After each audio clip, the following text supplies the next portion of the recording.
Question number 6, Dr. Amar Patnaik ji.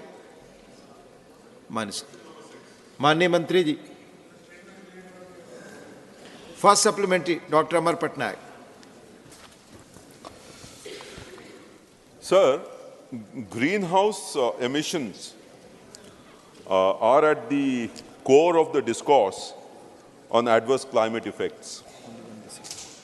The reply, the ministry has said that they are not monitoring industry-wise or even industry company-wise any data on the emissions made, carbon emissions, greenhouse emissions made by each of the industries.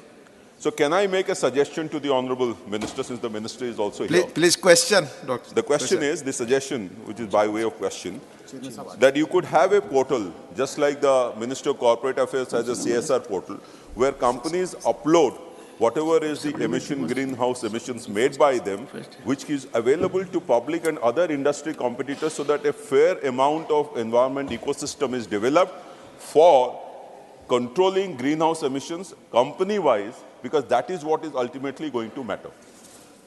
Honorable Minister.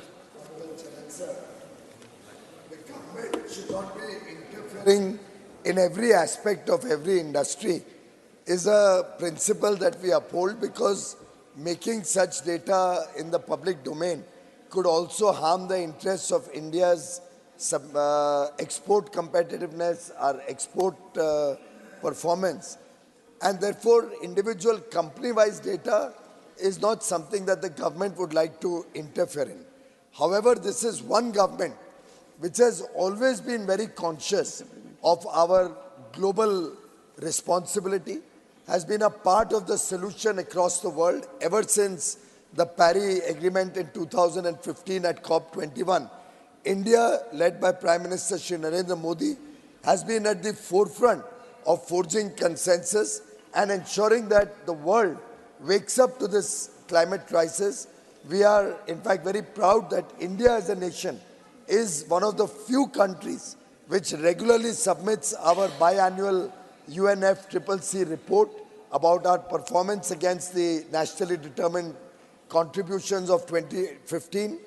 We are the best performing country amongst all the G20 countries when they were ranked by an independent agency. And therefore, the government is focusing its attentions at the macro level, whereas industry suo moto, on their own, thanks to the consciousness that has been generated in the country, are looking at their own processes, looking at improving their own processes, looking at playing an important positive role in addressing this problem of climate change. Dr. Amar Patnaik, second supplementary. Sir, may I suggest to the Honorable Minister that in the reply they have mentioned that the India's Carbon Credit Trading Scheme 2023 has been put in operation. It cannot be put under operation unless you have industry in every separate company-wise the data of greenhouse emissions and carbon emissions. However, the second supplementary is whether a decarbonization pathway has been prescribed for each industry, each company by way of notification, and that is being reviewed so that we achieve the targets which you mentioned of the Honorable Prime Minister to make net zero by 2070 or even earlier.